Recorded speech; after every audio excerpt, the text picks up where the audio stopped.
Hello साथियों, मैं चंदन एक बार फिर से आपका स्वागत करता हूं आपके अपने यूट्यूब चैनल चंदन गुप्ता क्लासेस में। दोस्तों, हमारी बहुत ही प्रतीक्षित सीरीज जो उत्तर प्रदेश की सीरीज है, ठीक है, जो उत्तर प्रदेश के सभी एग्जाम यूपी पीसीएस तक के exam, UP PCS, UP police, UP constable, UP लेखपाल, सभी तक, यहाँ तक कि यूपी के किसी भी एग्जाम में दोस्तों यहाँ से क्वेश्चन आपको देखने को मिलेंगे। तो दोस्तों, आप चैनल पर नए हैं तो चैनल को सब्सक्राइब करें, अपने दोस्तों के पास ज़्यादा से ज़्यादा वीडियो को शेयर करें, ठीक है। तो चलिए दोस्तों, हम शुरू करते हैं। हम उत्तर प्रदेश की सीरीज़ को लेकर चल रहे हैं, तो चलिए हम आगे आज का टॉपिक शुरू करते हैं। तो चलिए हम शुरू करते हैं। इससे पहले हमारा एक वीडियो यूपी स्पेशल का हो चुका है, उसको अगर आपने देखा नहीं है तो मैं उसका लिंक डिस्क्रिप्शन में दे दूंगा, आप उसको जाके देखें, ठीक है। और उत्तर प्रदेश की भौगोलिक स्थिति को समझने के लिए आपको सबसे ज़्यादा ज़रूरी है कि आप उत्तर प्रदेश का गूगल से मैप डाउनलोड कर लें, ठीक है। और उसके आसपास के जो राज्य हैं उसमें वो भी दिखाए हुए हों, तो आपको उत्तर प्रदेश की भौगोलिक स्थिति अच्छे से समझ में आएगी, ठीक है दोस्तों। तो चलिए, इससे पहले हमारा वीडियो हो चुका है, उसको आप अगर देखे नहीं हैं तो जाके उसको देखें, उसका लिंक डिस्क्रिप्शन में दिया हुआ है, आप उसको देखें, ठीक है। यूपी के ज़िले और उनसे सटे राज्य, ठीक है। तो मतलब इसमें वो ज़िले शामिल हैं जो दो या दो से अधिक राज्यों के साथ सीमा बनाते हैं। तो ऐसे क्वेश्चन आपको एग्जाम में देखने को मिलेंगे, ठीक है। जैसे सोनभद्र है, तो ये किन किन राज्यों के साथ सीमा बनाता है? तो ये मध्य प्रदेश है, छत्तीसगढ़ है, बिहार है और झारखंड। सोनभद्र जिला 4 राज्यों के साथ सीमा बनाता है, ठीक है। तो कौन कौन से हैं? मध्य प्रदेश, छत्तीसगढ़, बिहार, झारखंड, ठीक है। ये आपको याद रखना है, ठीक है, क्वेश्चन पूछा जाता है। नेक्स्ट है, दूसरा है सहारनपुर जिला, ठीक है। सहारनपुर जिला तीन तीन राज्यों के साथ सीमा बनाता है, हरियाणा, हिमाचल प्रदेश और उत्तराखंड, ठीक है दोस्तों। क्वेश्चन आपको याद रखना है। क्वेश्चन यहाँ से कैसे पूछे जाएंगे कि सहारनपुर जिला निम्न में से किसके साथ सीमा नहीं बनाता है, ठीक है। तो आपको ऑप्शन दिया जाएगा हरियाणा, हिमाचल प्रदेश, उत्तराखंड, और एक ऑप्शन रहेगा बिहार या झारखंड, ठीक है। तो आपको नहीं बनाता, मतलब 3 ऑप्शन दिए रहेंगे जिससे तो वो सीमा बनाएगा, और एक ऑप्शन दिया रहेगा उससे वो सीमा नहीं बनाएगा। तो आपको क्वेश्चन आप समझ रहे होंगे कैसा पूछ रहा है, ठीक है। तो आपको यहाँ से इसको दिमाग में रखना है, और इसको अच्छे से समझने के लिए आप मैप डाउनलोड कीजिए, ठीक है। और उसमें हमने आपको यहाँ पे बता दिया, आप मैप में उसको जाके देखिए, ठीक है। मैप में आप देखेंगे तो आपको बहुत अच्छे से समझ में आएगा और जल्दी भूलेगा भी नहीं, ठीक है। और आप इसको नोट भी कर लेते हैं, कर लेंगे तो अच्छी बात रहेगी, भविष्य में आपको काम देता रहेगा, ठीक है। नहीं तो भविष्य में आप हमारे वीडियो को देखते रहिएगा। नेक्स्ट पे चलते हैं, मथुरा, ठीक है। मथुरा जिला किन किन राज्यों के साथ सीमा बनाता है? तो ये है राजस्थान और हरियाणा, ठीक है।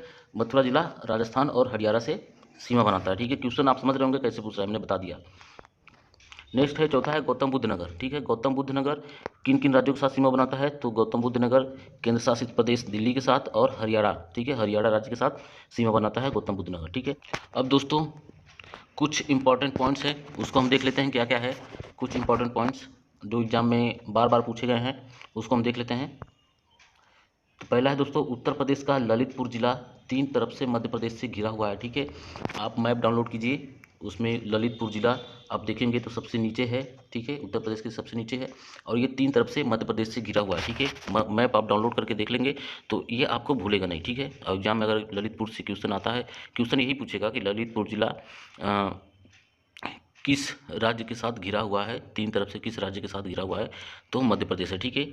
नेक्स्ट है, सर्वाधिक प्रदेश को स्पर्श करने वाला जिला सोनभद्र है, ठीक है। हमने अभी आगे बताया है सर्वाधिक प्रदेश को स्पर्श करने वाला जिला सोनभद्र है। कौन कौन सा था?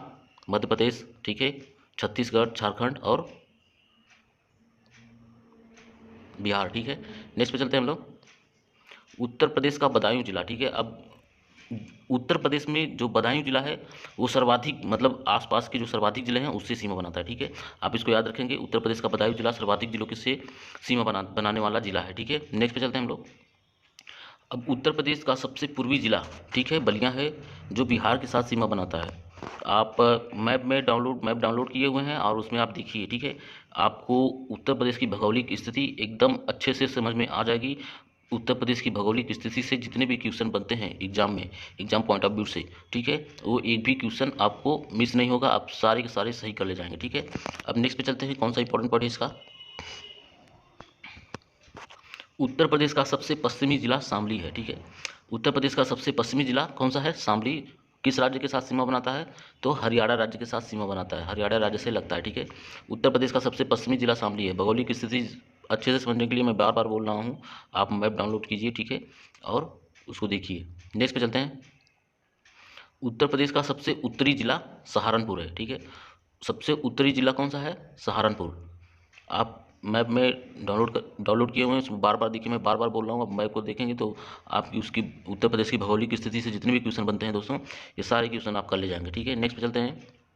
उत्तर प्रदेश का दक्षिणी जिला सोनभद्र जिला है। ठीक है, जो सर्वाधिक राज्यों से सीमा बनाता है। ठीक है, हमने पहले ही बताया है, जो दक्षिणी जिला, सबसे दक्षिणी जिला है कौन सा है, वो सोनभद्र है, जो सर्वाधिक राज्यों के साथ सीमा बनाता है। ठीक है, नेक्स्ट पे चलते हैं। उत्तर प्रदेश का सबसे बड़ा जिला क्षेत्रफल की दृष्टि से कौन सा है, लखीमपुर खीरी, जो नेपाल देश के साथ सीमा बनाता है। ठीक है, अभी हाल ही में लखीमपुर खीरी का मामला सामने आया है। ठीक है, तो आप उत्तर प्रदेश का सबसे बड़ा जिला क्षेत्रफल की दृष्टि से कौन सा है, लखीमपुर खीरी, जो नेपाल के साथ सीमा बनाता है। ठीक है, नेक्स्ट पे चलते हैं। अब दोस्तों उत्तर प्रदेश का सबसे छोटा जिला, उत्तर प्रदेश का सबसे छोटा जिला कौन सा है, तो उत्तर प्रदेश का सबसे छोटा जिला क्षेत्रफल की दृष्टि से हापुड़ है। ठीक है, नेक्स्ट पे चलते हैं। अब दोस्तों उत्तर प्रदेश की वर्तमान नाम तक का सफ़र। ठीक है, मतलब उत्तर प्रदेश का नाम उत्तर प्रदेश कैसे पड़ा। ठीक है, इसको हम देखेंगे। उत्तर प्रदेश का पहले क्या नाम था उसको हम देखेंगे। ठीक है, तो चलिए, क्वेश्चन यहाँ से भी इम्पोर्टेंट क्वेश्चन पूछे जाते हैं कि उत्तर प्रदेश का नाम कब क्या था, कब क्या था और अब क्या है। ठीक है, तो आप इसको ध्यान से रखेंगे। और दोस्तों वीडियो पसंद आ रहा है आपको तो अपने दोस्तों के पास ज़्यादा से ज़्यादा शेयर करें। 1 जनवरी 1836 ईस्वी से, ठीक है, 1 जनवरी 1836 ईस्वी से उत्तर प्रदेश का नाम क्या था, उत्तर पश्चिम प्रांत। ठीक है, नेक्स्ट है फिर 15 फरवरी 1877 ईस्वी से, ठीक है, 15 फरवरी 1877 ईस्वी से उत्तर प्रदेश का नाम क्या पड़ा, उत्तर पश्चिमी प्रांत, अवध और आगरा। ठीक है, आपका दोस्तों जो उत्तर प्रदेश की राजधानी है दोस्तों, ये भी पहले आगरा ही थी, उसको हम आगे बताएंगे, आगे है इसमें। ठीक है, तो 15 फरवरी 1877 ईस्वी से 1836 ईस्वी से इसका नाम उत्तर पश्चिम प्रांत था। ठीक है, 15 फरवरी 1877 ईस्वी से इसका नाम उत्तर पश्चिम प्रांत, अवध और आगरा पड़ा। ठीक है, नेक्स्ट है 1 अप्रैल 1937 ईस्वी से इसका नाम संयुक्त प्रांत था। ठीक है, संयुक्त प्रांत। ठीक है, क्वेश्चन ये वाला इंपॉर्टेंट है कि उत्तर प्रदेश का नाम पूर्व में क्या था, तो ये संयुक्त प्रांत, बार बार ये इस क्वेश्चन इसी से पूछा जाता है, संयुक्त प्रांत से। ठीक है, मतलब ये जो उत्तर पश्चिम प्रांत और उत्तर पश्चिम प्रांत, अवध व आगरा, ये दोस्तों यूपी पीसीएस लेवल तक के एग्जाम में पूछा जाता है। लेकिन और बाकी एग्जामों में जैसे यूपी लेखपाल हो गया, यूपी पुलिस हो गया, तो इसमें उत्तर प्रदेश का नाम बस केवल ये पूछा जाता है कि उत्तर प्रदेश का नाम पहले क्या था, तो ऑप्शन में आपको संयुक्त प्रांत मिलता है। ठीक है, यूनाइटेड प्रोविडेंस। ठीक है, संयुक्त प्रांत। नेक्स्ट पे चलते हैं।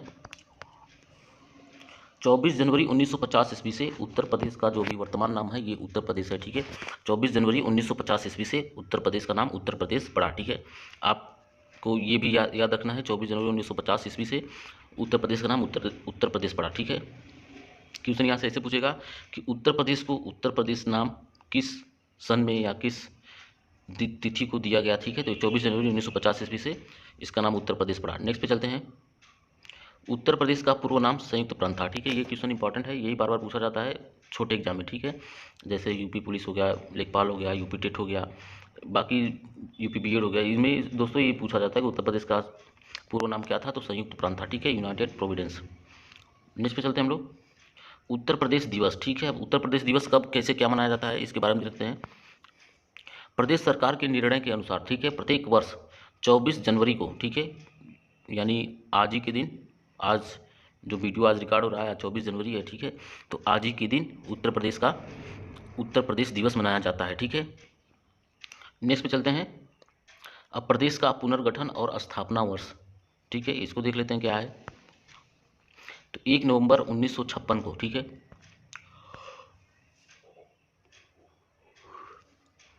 1 नवंबर 1956 को प्रदेश का स्थापना दिवस मनाया जाता है। ठीक है, अब आप यहाँ पे देख रहे होंगे, 24 जनवरी 1950 को उत्तर प्रदेश, ठीक है, इसका नाम उत्तर प्रदेश पड़ा 24 जनवरी 1950 ईस्वी को। ठीक है, और उत्तर प्रदेश को पहले संयुक्त प्रांत कहते थे। फिर उत्तर प्रदेश दिवस में आप देख रहे होंगे 24 जनवरी को उत्तर प्रदेश दिवस मनाया जाता है। ठीक है, प्रत्येक वर्ष 24 जनवरी को उत्तर प्रदेश दिवस मनाया जाता है। ठीक है, और उत्तर प्रदेश का पुनर्गठन या स्थापना वर्ष कब हुआ, तो ये है 1 नवंबर 1956 को। ठीक है, आप उत्तर प्रदेश का नाम उत्तर प्रदेश 1950 में पड़ा 24 जनवरी 1950 को। ठीक है, और उसी दिन 24 जनवरी दिवस, मतलब 24 जनवरी को उत्तर प्रदेश दिवस मनाया जाता है। ठीक है, मतलब जिस दिन से 24 जनवरी 1950 ईस्वी को उत्तर प्रदेश का नाम उत्तर प्रदेश पड़ा, ठीक है। उसी दिन को 24 जनवरी का उत्तर प्रदेश दिवस मनाया जाता है, ठीक है। और प्रदेश का पुनर्गठन और स्थापना वर्ष, ठीक है, 1 नवंबर 1956 को माना जाता है, मतलब मनाया जाता है। स्थापना वर्ष 1 नवंबर 1956 को मनाया जाता है। कन्फ्यूजन वाले क्वेश्चन है, ठीक है, आप इसको याद रखेंगे। 24 जनवरी को उत्तर प्रदेश दिवस मनाया जाता है, क्यों? क्योंकि 24 जनवरी 1950 को उत्तर प्रदेश का नाम संयुक्त प्रांत से उत्तर प्रदेश पड़ा, ठीक है। और 1 नवंबर 1956 को स्थापना वर्ष मनाया जाता है। फिर प्रदेश का विभाजन 9 नवंबर 2000 ईस्वी में हुआ, ठीक है। प्रदेश का विभाजन 9 नवंबर 2000 ईस्वी में हुआ, ठीक है, 9 नवंबर 2000 ईस्वी में, ठीक है। इसमें उत्तर प्रदेश के 13 जिले, ठीक है, 13 जिलों को विभाजित कर दिया गया था। उत्तर प्रदेश के 13 जिलों को अलग करके उत्तराखंड राज्य बनाया गया था, ठीक है। उत्तर प्रदेश के 13 जिलों को अलग करके उत्तराखंड राज्य बनाया गया था। तो प्रदेश का विभाजन कब हुआ था? आप याद रखेंगे, प्रदेश का विभाजन कब हुआ था? 9 नवंबर 2000 ईस्वी में हुआ था प्रदेश का विभाजन। और उत्तर प्रदेश के 13 जिलों को अलग करके उत्तराखंड राज्य बनाया गया था। 13 जिले कौन है? तो आप उत्तराखंड के जितने भी जिले हैं आप उनको याद कर लेंगे। वही 13 जिले हैं, वो अलग करके उत्तराखंड राज्य बनाए गए थे, वो उत्तर प्रदेश से ही बने थे, ठीक है। अब उत्तर प्रदेश की राजधानी का सफ़र। अब उत्तर प्रदेश की राजधानी का सफ़र क्या है, हमने पहले बताया था, उसको देख लेते हैं। 1858 ईस्वी तक उत्तर प्रदेश की राजधानी आगरा थी, ठीक है। 1857 की क्रांति के बाद 1858 ईस्वी तक उत्तर प्रदेश की राजधानी आगरा थी। नेक्स्ट पे चलते हैं। 1858 से 1921 ईस्वी तक इलाहाबाद उत्तर प्रदेश की राजधानी थी, ठीक है।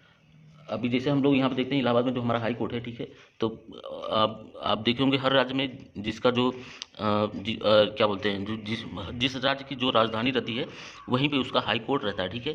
लेकिन उत्तर प्रदेश की राजधानी तो लखनऊ है, लेकिन उत्तर प्रदेश का जो हाई कोर्ट है वो इलाहाबाद में है। तो ऐसा इसलिए है कि पहले जो 1858 से 1921 ईस्वी तक इलाहाबाद की जो राजधानी थी वो इलाहाबाद ही थी, इसलिए मतलब पहले जो हमारा हाई कोर्ट है वो इलाहाबाद में ही है अभी, ठीक है। फिर 1921 ईस्वी से अब तक, मतलब 1921 ईस्वी की बाद से और अभी तक उत्तर प्रदेश की राजधानी क्या है? वो लखनऊ है, ठीक है। तो आप जो क्रम है वो आप याद रखेंगे। 1858 ईस्वी तक आगरा उत्तर प्रदेश की राजधानी थी। फिर 1858 से 1921 ईस्वी तक इलाहाबाद, यानी जो अभी हमारा प्रयागराज है, वो राजधानी थी उत्तर प्रदेश की। अब 1921 के बाद अभी तक हमारी राजधानी, उत्तर प्रदेश की राजधानी कहाँ पे है? तो लखनऊ में है, ठीक है। अब उत्तर प्रदेश का प्रशासनिक व विधायी राजधानी लखनऊ है, ठीक है।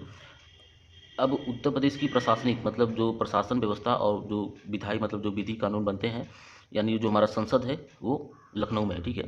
उत्तर प्रदेश की प्रशासनिक व विधायी राजधानी लखनऊ है।